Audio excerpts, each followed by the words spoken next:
नमस्कार, स्वागत है आपका जी बिजनेस पर। मैं हूं दीपक डोभाल और वक्त है आपकी खबर आपका फायदा का। और दरअसल आज का शो नहीं है। आज का शो आपके लिए एक पॉकेट गाइड है। अगर आप सोशल मीडिया पर हैं, अगर आप सोशल मीडिया इन्फ्लुएंसर हैं, अगर आप किसी सोशल मीडिया इन्फ्लुएंसर को फॉलो करते हैं या आपका सपना है कि एक दिन मैं सोशल मीडिया इन्फ्लुएंसर बन जाऊं, तो आज का शो सेव करके रखिएगा, मिस मत कीजिएगा। जी हां, क्यों हम ऐसा कह रहे हैं? किसी सेलिब्रिटी या इन्फ्लुएंसर की पोस्ट देखकर किसी सामान या सर्विस का इस्तेमाल अगर आप करते हैं, किसी को फॉलो करते हैं, तो आज का शो आपके लिए बेहद खास जरूरी है, क्योंकि इन सेलिब्रिटीज या इन्फ्लुएंसर्स को लेकर सोशल मीडिया पर जो वो पोस्ट डालते हैं, उनके लिए अब गाइडलाइंस आ गई हैं। उन्होंने सामान या सर्विस का खुद इस्तेमाल किया है या नहीं किया है, सामान या सर्विस के बारे में जो वो दावे कर रहे हैं क्या वो सही हैं या नहीं हैं। और कई बार इन इन्फ्लुएंसर्स के चक्कर में लोग ठगे भी जाते हैं। ऐसे लोगों को अब और ज्यादा बेवकूफ कोई ना बना पाए, इसके लिए ASCI यानी कि advertisement standard council of India ने इनकी जवाबदेही तय करने का फैसला किया है। क्या है यह मुहिम ASCI की, क्या कहा जा रहा है इस नई गाइडलाइंस में, इसके इंप्लीमेंटेशन कब तक होंगे, कौन कौन लोग इसकी जद में आएंगे, सोशल मीडिया इन्फ्लुएंसर्स के लिए अब कितना मुश्किल होगा प्रचार प्रसार करना, और आप लोग कैसे बच सकते हैं भ्रामक प्रचारों से सोशल मीडिया पर। आज इन तमाम मुद्दों पर चर्चा करेंगे। तीन खास मेहमान मेरे साथ हैं। पहले रिपोर्ट देख लीजिए, लौट रहे हैं।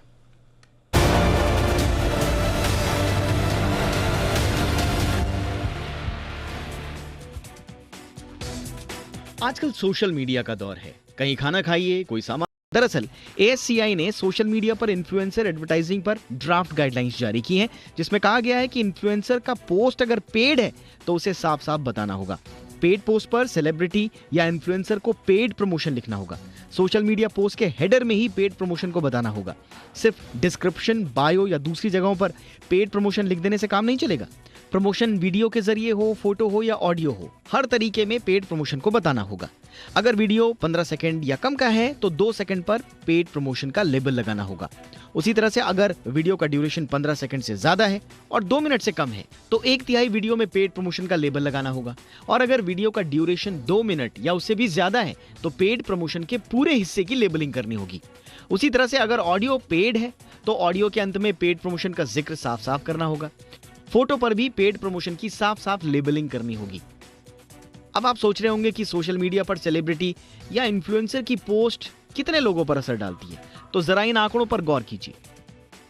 देश में सोशल मीडिया इन्फ्लुएंसर मार्केट का बाजार $7.5 करोड़ से लेकर $15 करोड़ के बीच में है और यह सालाना 300% की दर से आगे बढ़ रहा है। एक पेड प्रमोशन के लिए एक अच्छे खासे नामी इन्फ्लुएंसर को 1.5 लाख से 35 लाख रुपए तक मिलते हैं। और अगर कम फॉलोअर्स वाले इन्फ्लुएंसर्स की बात की जाए तो सोशल मीडिया की पहुंच के आधार पर उनकी भी रकम तय होती है। ASCI ने अपने ड्राफ्ट पर लोगों से 8 मार्च तक राय देने को कहा है, ताकि 31 मार्च तक नियमों को अंतिम रूप दिया जा सके और 15 अप्रैल 2021 तक उसे लागू किया जा सके। सोशल मीडिया पर पोस्ट करना ठीक है, वो हम करें, आप करें, कोई सेलिब्रिटी करे या फिर कोई इन्फ्लुएंसर, लेकिन परेशानी तब है जब पोस्ट के जरिए लोगों को गुमराह किया जाता है सिर्फ कुछ पैसों के लिए, और उसकी आड़ में कंपनियां लाखों करोड़ों के वारे न्यारे कर देती हैं। उम्मीद है कि नए नियम आने के बाद फॉलोअर्स यानी कंज्यूमर को प्रोडक्ट और सर्विस की सही पहचान करने में मदद मिलेगी। ब्यूरो रिपोर्ट, जी मीडिया। चलिए, आज के शो में खास बातचीत करने के लिए मेरे साथ 3 खास मेहमान मौजूद हैं। आपका परिचय सबसे पहले आज के मेहमानों से करा देते हैं। हमारे साथ हैं बेहद खास मेहमान मनीषा कपूर, जो कि सेक्रेटरी जनरल हैं ASCI की। Manisha, thank you so much, आपने हमारे लिए वक्त निकाला। Welcome to the show. और हमारे साथ हैं हुसैन आरिफ हबीब साहब, जो कि सेलिब्रिटी सोशल मीडिया मैनेजर हैं।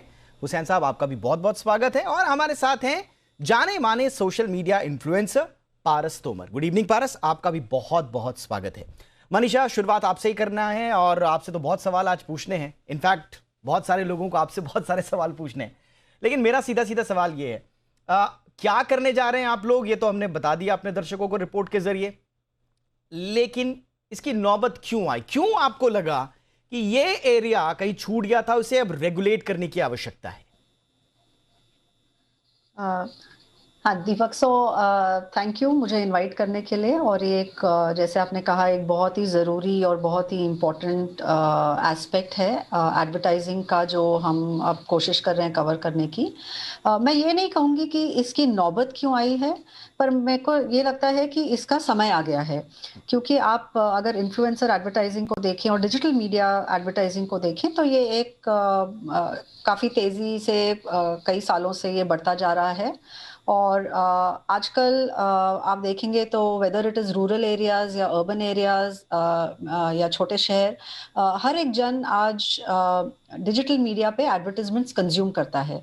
और हम देखें तो अगर अगेन इन्फ्लुएंसर्स की जो कैटेगरी है और एक ये नया तरीका है अपने ब्रांड्स और प्रोडक्ट्स को प्रमोट करने का, ये भी अभी काफ़ी तादाद में हमने देखा है और एक तरीके से ये मेन स्ट्रीम में आने लगा है। पहले कम होता था, अब ज्यादा हो रहा है। तो हमें लगता है कि अब समय सही है कि इस पे कुछ रेगुलेशन लाई जाएं, इनके कुछ डूज एंड डोंट्स, कुछ रूल्स बनाए जाएं, ताकि ये जो इंडस्ट्री है ये एक सही तरीके से आगे बढ़े। कोई भी इंडस्ट्री जिसकी एवोल्यूशन हो रही है, एक समय ऐसा आता है कि इंडस्ट्री को साथ मिलकर ये कहना पड़ता है कि अब हम एक तरीके की जिम्मेदारी अपने खुद के ऊपर उठाएंगे, क्योंकि अब हमारा स्केल, हमारा इम्पैक्ट काफी बढ़ चुका है। तो मुझे लगता है कि ये वो समय आ गया है। और इसीलिए जो इन्फ्लुएंसर्स हैं, इन्फ्लुएंसर मार्केटिंग है, डिजिटल मीडिया है, इस पे कुछ कुछ नियम हम अपने ऊपर खुद लगा लें, तो ये आगे जाके इंडस्ट्री के लिए भी अच्छा रहेगा, कंज्यूमर्स के लिए भी अच्छा रहेगा, ब्रांड्स, एडवर्टाइजर्स के लिए भी अच्छा रहेगा। तो हमने सोचा कि ये समय सही है कि कुछ ऐसे नियम लाए जाएं। ठीक है, हुसैन आरिफ हबीब, आप मुझे बताएं, एएससीआई का ये जो फैसला है, ये जो गाइडलाइंस हैं, जो ड्राफ्ट गाइडलाइंस हैं, इससे कितना असर पड़ेगा सोशल मीडिया मार्केटिंग का ये जो पूरा का पूरा ताना बाना है उस पर? Definitely. Any business has to have certain regulation and guidelines. We've been working with across brands and influencers. तो हमने देखा है कि कई बार लोग सही तरीके से ब्रांड्स को यूटिलाइज करते हैं, जैसे एडवर्टाइजर्स है, they reach out to influencers. एक उनका सेगमेंट होता है कि they want fashion influencers, travel influencers और फूड इन्फ्लुएंसर्स, इतने अमाउंट ऑफ फॉलोअर्स होने चाहिए, रीच होना चाहिए, एंगेजमेंट इतना होना चाहिए। पर जब तक प्रोडक्ट सर्विस इन्फ्लुएंसर तक पहुंच जाता है, we have observe that the influencers are not utilising the product और experiencing the product. They are just interested कि वो अपने सोशल मीडिया ब्यूटिफिकेशन के ऊपर वर्क करें, which is aesthetically also important for them. Either they have not use के after and before उसका effect क्या है, कि वो फिल्टर्स किस तरीके से यूज कर रहे हैं, या वीडियोस को किस तरीके से ट्रांजिशन का यूज कर रहे हैं। सो मे बी कहीं ना कहीं मिसयूज हो रहा है कि they want to show better than the best of their competitors also. So guidelines is necessary, but जैसे हम कैटेगराइज करते हैं इन्फ्लुएंसर्स को, we have verified influencers, we have millions of followers के इन्फ्लुएंसर्स है, we have micro influencers also. The challenge will be how do you tap in the micro influencers also, which is increasing day by day. So ये guideline will be necessary. इस पे मैं quick response फटाफट से मनीषा से ले लेता हूं। मनीषा, बिल्कुल सही बात है यहाँ पर, बिल्कुल सही बात है। पहले जो इन्फ्लुएंसर्स की कैटेगराइज किया जाता था, उनको किया जाता था कि भाई कोई सेलिब्रिटी है, नोन फेस है, उसके फॉलोअर्स कितने हैं। फिर आया कि साहब आप वेरीफाइड बैज देखो, वेरीफाइड बैज है तो ठीक है, फाइन। फिर आया कि अब तो लेटेस्ट आ गया है कि अगर आपके 10-10 हजार, इनफैक्ट 5-6 हजार अगर आपके फॉलोअर्स हैं और वो ऑर्गेनिक फॉलोअर्स अगर हैं और उनकी ऑर्गेनिक रीच है, तो भी आपको कंपनीज आपको संपर्क करती हैं और अपना प्रोडक्ट आपको दे देती हैं। तो आपके लिए उस लेवल तक पहुंचना ये कितना चुनौतीपूर्ण होगा, या उसके लिए कुछ सोचा है आप लोगों ने? हाँ, तो दीपक, मैं कहना चाहूंगी कि हमारा जो अप्रोच है इन्फ्लुएंसर गाइडलाइंस को लेके, ये एक बहुत कोलैबोरेटिव अप्रोच है। हम ये नहीं चाहते कि हमने अभी गाइडलाइंस दे दी, अब इंडस्ट्री जाने। ये हमारा अप्रोच नहीं है। हमारा अप्रोच है कि हम कोलैबोरेट करें, हम जो इन्फ्लुएंसर रिप्रेजेंटेशन एजेंसीज हैं, हम उनसे इन टच हैं। इनफैक्ट ये गाइडलाइंस बनाते हुए भी हमने काफ़ी इन्फ्लुएंसर्स और जो उनके रिप्रेजेंटेटिव्स हैं उनकी मदद ली, उनके इनपुट्स लिए। और अभी भी हमने जो ये ओपन रखा है कंसल्टेशन के लिए, ताकि जो छोटे से छोटा इन्फ्लुएंसर है वो अपनी राय दे सके एस्की को। और एस्की का ये मानना है कि जैसे मैंने पहले कहा कि ये जो इंडस्ट्री है ये एक एवोल्यूशन का इसका स्टेज है जहां पे हम सब इकट्ठा होके इसको ज्यादा जिम्मेदार अगर बना सकें तो इस इंडस्ट्री का फ्यूचर ब्राइट है। तो हम डेफिनेटली चाहते हैं कि over the next 1 year 18 months हम अलग अलग तरीकों से through influencer aggregators, through influencer representers, by getting the influencers themselves to talk about these guidelines. हम ये नहीं चाहते कि हम एक बाहर से आके ये गाइडलाइंस हमने थोप दी हैं किसी के ऊपर। तो वाइल इट इज इम्पोर्टेंट कि ये गाइडलाइंस मानी जाए, पर हम चाहते हैं कि एक डायलॉग हो, ज्यादा से ज्यादा इन्फ्लुएंसर्स इन गाइडलाइंस को देखें, समझें, हमसे सवाल करें, हम उनका जवाब दें। और इस तरीके से एक over a period of time हम हमारी सोच है कि मनीषा आज शुरुआत कर देते हैं, आज सवाल जवाब की शुरुआत कर देते हैं। और अब सबसे बड़े स्टेक होल्डर इस पूरे मामले के पारस तोमर, जो कि रिप्रेजेंट कर रहे हैं इस वक्त इन्फ्लुएंसर्स की पूरी कम्युनिटी को। पारस, ठीक है, एएसआई का ये आइडिया अच्छा लगा आपको? देखिए, आइडिया तो अच्छा है, बट थोड़ी सी one is always wondering which direction is going to go. I am so glad कि मनीषा ने कहा कि जब ये जो गाइडलाइंस बना रहे थे, जब ड्राफ्ट बना रहे थे, इन्होंने काफ़ी इन्फ्लुएंसर से शायद बात की होगी। इसमें देखिए, the only concern is also as an influencer, आप जब मेरा इंस्टाग्राम देखते हैं या यूट्यूब देखते हैं, there is a very thin line, because आपको एक्चुअली कभी कभी मैं हो सकता है सच्ची में मॉलडीव्स में हॉलीडे में गया हूँ, कभी हो सकता है मैं सच्ची में मैं अपने घर के पास में हॉलीडे में गया हूँ, sometimes may be a resort is paying me money for it. तो आई थिंक इसमें sometimes the issue might be, जब मैंने वो ड्राफ्ट के चीज़ें पढ़ते मेरे को एक्चुअली वो अच्छा लगा। It's not a problem at all. News channels पे हम इतने साल से, even as a former journalist, हम जब स्पॉन्सर प्रोग्राम्स करते थे, there is always a little badge which says sponsor programming, which is perfectly fine. I think influencers के साथ इसमें सिर्फ थोड़ा लोचा ये होने वाला है, because you have to understand कि हमारे ऐसे भी इशू ये होता था कि हमारे पास ब्रांड आ जाते थे, फिर बोलते थे अपनी क्रिएटिविटी दिखाओ। अब उस क्रिएटिविटी में आप देख रहे कि आप 2 मिनट में आपको ये बोलना है या आपको बताना है sponsor post. Supposing you are doing just a travel video where you are saying oh I am chilling somewhere, to start your video like that with sternly saying it's a sponsor post. अगर badge लगाना है फिर तो ठीक है, पर अगर वो बोलेंगे, I feel somewhere I think the creativity might take a hit. Very good point, दूसरी वेरी गुड पॉइंट। आ रहा हूं, आगे आऊंगा आपके पास, लेकिन इसका आंसर ले लेते हैं मनीषा से। मनीषा, वाकई में बात तो सही कह रहे हैं पारस भाई, आपने कह दिया कि इन्फ्लुएंसर हैं। अब पारस गए गोवा, पारस किसी बीच पर चले गए, किसी रिजॉर्ट में, अब वो नेचुरली उनको वो रिजॉर्ट पसंद आया, तो आप ऐसा तो नहीं बोलोगे ये पेड प्रमोशन है, पारस छुपा रहा है हमसे, पारस को पकड़ो? नहीं, बिल्कुल आप सही कह रहे हो कि अगर जो हमने एक बात बोली है कि एक एडवर्टाइजमेंट क्या होता है, तो उसकी definition is something which is authorized by the brand and there is a material connection between you and the brand which you are promoting. तो अगर आप कहीं कोई सैलून में गए या किसी बीच रिजॉर्ट पे गए या कहीं भी गए या किसी भी प्रोडक्ट के बारे में आपने अगर बात की और वो आपकी एक जेन्युइन राय है, ऐसा नहीं किया कि वो ब्रांड ने आपको कुछ पैसे दिए हैं उसके बारे में बात करने को, तो वो एक्चुअली एडवर्टाइजमेंट की डेफिनेशन में नहीं आता। तो हो सकता है अगर कोई देख के कंप्लेन करे कि ये ऐसा है और हम इन्फ्लुएंसर से, देखिए जो भी हमारा प्रोसेस होता है, ऐसा नहीं कि हमें कंज्यूमर कंप्लेंट आई और हमने बोल दिया कि भाई ये सही है। We always take the view, जो कंप्लेन आती है हम एडवर्टाइजर को, हम इन्फ्लुएंसर को वो भेजते हैं कंप्लेन और उनका भी जवाब मांगते हैं कि आपका क्या कहना है। It is not a one sided debate. So अगर आप हमें कह दें कि नहीं एक्चुअली कोई मटीरियल कनेक्शन नहीं है, ये तो हम खुद ही गए थे और this is not a paid promotion, तो ऐसा नहीं है कि फिर हम उस चीज को स्ट्राइक डाउन करेंगे। हाँ, बट मनीषा डर इस बात का है, जो इन्फ्लुएंसर से मैं फीडबैक ले रहा हूं, डर इस बात का है कि फिर उनकी क्रिएटिविटी कहीं आप डर के कहीं माहौल में फिर इन्फ्लुएंसर काम नहीं। देखिए, इन्फ्लुएंसर अब सोशल मीडिया पर आता है अपनी क्रिएटिविटी के लिए, एकदम वो खुश मिजाज होके अपने दिल की बात कहता है, अपने दिल का टैलेंट लोगों तक रखता है। अब उसके दिमाग में अगर बार बार ये होगा कि कहीं मेरे को कोई देख तो नहीं रहा है या कहीं इस पर मेरे को जवाब तो नहीं देना पड़ेगा, तो आप कहीं उसकी क्रिएटिविटी की सीमाओं को बांधने की कोशिश तो नहीं हो जाएगी ये गाइडलाइन? इनफैक्ट मैं कहूंगी कि जो दो चीजें मैं कहना चाहूंगी। एक तो आप देख लीजिए कि जो दुनिया के मोस्ट क्रिएटिव पीपल हैं, ऐसा नहीं कि वो इररिस्पॉन्सिबल हैं, मतलब ऐसा नहीं है कि क्रिएटिविटी अगर आप रिस्पॉन्सिबल हैं तो आप क्रिएटिव नहीं हो सकते। तो आई थिंक ये एडवर्टाइजिंग की ही दुनिया में हम देख लें तो हमारे पास बहुत ऐसी मिसालें हैं, बहुत ऐसे एग्जाम्पल्स हैं जो दुनिया भर में फेमस हुए हैं, जो लोगों ने बहुत पसंद किए हैं, हाईली क्रिएटिव हैं, पर ऐसा नहीं कि उसमें कोई गलत बात या कुछ मिसलीडिंग बात बताई हो या उसको छुपाने की कोशिश की हो कि ये ऐड ही नहीं है।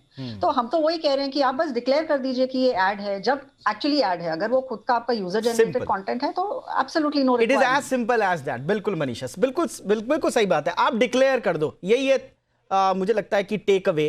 तो सोशल मीडिया पर जो प्रचार चलता है सोशल मीडिया इन्फ्लुएंसर के जरिए, उस पर अब थोड़ा सा ASCI की नजर पड़ी है और अब उस पर प्रचार नियमों के दायरे में होने वाला है। कितना असर इसका पड़ेगा, इस पर कर रहे हैं हम चर्चा। हुसैन आरिफ हबीब, मैं आपके पास अब आना चाहूंगा।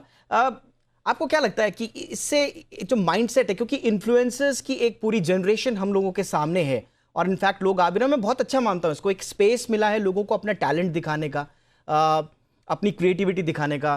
कोई कहता कि तुम ये क्यों नहीं बने, तुम वो क्यों नहीं बने, तो वो बड़े जो आजकल की जनरेशन के जो है ना कंटेंट जनरेटर्स हैं या इन्फ्लुएंसर्स हैं, वो बड़ी गर्व से कहते हैं कि हम इन्फ्लुएंसर्स हैं। तो एक जीने का एक नया जरिया तो मिला है, एक मंच मिला है, लेकिन गाइडलाइंस आने के बाद उनके नजरिए में कितना कुछ बदलाव आप देखते हैं कि आएगा? बदलाव का गाइडलाइंस आने के बाद ही हमें पता चलेगा लोगों में इम्पैक्ट कितना आ रहा है। फर्स्ट थिंग इज हर एक इन्फ्लुएंसर को फॉलो करना चाहिए अपनी ethics, honesty, because they are representing the brand and communicating to the consumers finally. So product का सही इस्तेमाल कीजिए, सर्विस का सही इस्तेमाल करके आप लोगों को सही जानकारी दीजिए। कई बार क्या होता है कि ब्रांड ज्यादा इन्फ्लुएंस करता है इन्फ्लुएंसर को कि आप मेरे बारे में ज्यादा ही अच्छा चीज बताओ जो मेरे कॉम्पिटिटर ब्रांड्स नहीं दिखा सकते हैं उसको। सो go in a ethical way, appropriate way, honest way to showcase your content. Be honest with your work, be yourself, who you are, and things will float and people will start communicating to you. तो यही मेरा है कि एक बार guidelines आ जाए, definitely improvisation होता ही होगा, फीडबैक आते जाएगा सबके साथ, इन्फ्लुएंसर्स की फीडबैक, ब्रांड्स के फीडबैक, लोगों के फीडबैक, कम्युनिकेशन कैसा होगा।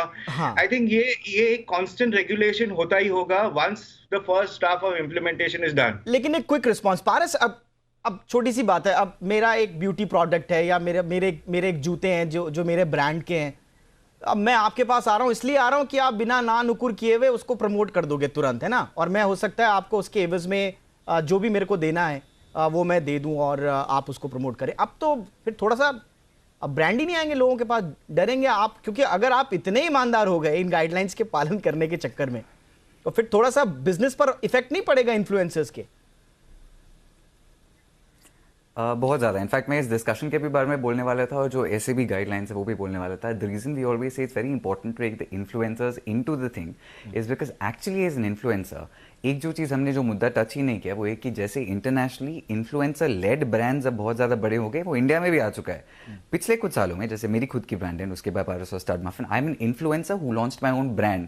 तो जब मैंने गाइडलाइंस पढ़ी, मेरे पहला सवाल था इस कॉन्वर्सेशन में मनीषा से भी ये था कि नाउ जब मैंने अपनी ब्रांड शुरू कर दी, जहाँ technically every video of mine is talking about Stud Muffin which is my company और उसके बाद Paras, then the problem is the fact that in a video for example जैसे आज मैंने एक नुस्खा बनाया विच इज अबाउट पिगमेंटेशन, जिसमें मैं बता रहा हूँ आप पपीता के साथ एक फेस मास्क बना सकते हैं, but I'm also saying you can use this product. So for people like me who have influencer-led brands, this will be slightly tricky, but the good part about this is every trick comes with a new challenge. And then I think that is the one thing which, for example, internationally, there are so many, Kim Kardashian is the biggest influencer-led brand, right? She's a celebrity. You've got Kylie Jenner. In India, you've got Paris. I think that's the one thing we didn't talk about because influencer-led brands, अब क्या करें, हमारा तो सारा content सिर्फ अपने brands के बारे में ही है. पारस, वाकई में is that counted as promotion? Is that not, Manisha, like, is that counted as a promotion or no? Manisha, can you respond please?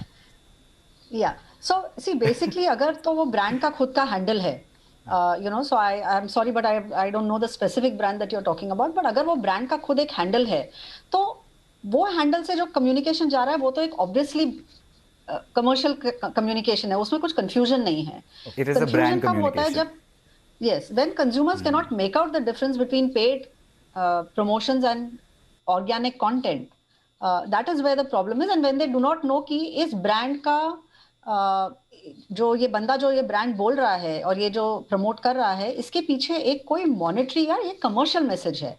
अगर आप उस मैसेज को कमर्शियल मैसेज की कैटेगरी में डालते हो तो डेफिनेटली ये गाइडलाइंस होल्ड करती हैं, पर अगर ये एक ब्रांड के खुद के हैंडल से जाता है तब तो मनीषा से मेरा एक आखिरी सवाल है, लेकिन पारस बात ये है कि आपका ब्रांड है, पारस का ब्रांड है, आप प्रमोट करो, कोई दिक्कत नहीं है, लेकिन अगर आप दीपक को दोगे कि दीपक तू मेरा ब्रांड प्रमोट कर दे और मैंने उसको यूज नहीं किया और मैं बोलूं पारस का ब्रांड ले लो बड़ा अच्छा है, तो फिर मनीषा मेरे को डंडा मारेगी।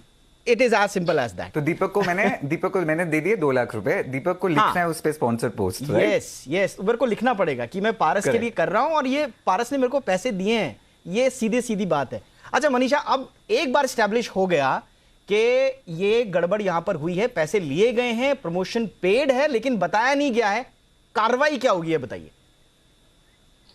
देखिए, जो ASCI है ये एक सेल्फ रेगुलेटरी बॉडी है, ठीक है। तो हमारा जो पर्पस है ये लोगों को पनिश करना नहीं है, बल्कि लोगों को गाइड करना है कि सही चीज क्या है और उस पे हम कैसे अमल करें। ऑफ कोर्स जब हमें कंज्यूमर कंप्लेंट्स आती हैं तो डेफिनेटली वो एक हमारा ASCI का बहुत सालों से एक लेड डाउन प्रोसेस है। जैसे मैंने आपको पहले भी कहा कि कंज्यूमर कंप्लेंट आएगी, फिर हम एडवर्टाइजर या इन्फ्लुएंसर को लिखते हैं कि आप अपना साइड बताइए इस चीज का। Okay. एक हमारी इंडिपेंडेंट जूरी होती है जिसको हम कंज्यूमर कंप्लेंट्स काउंसिल कहते हैं।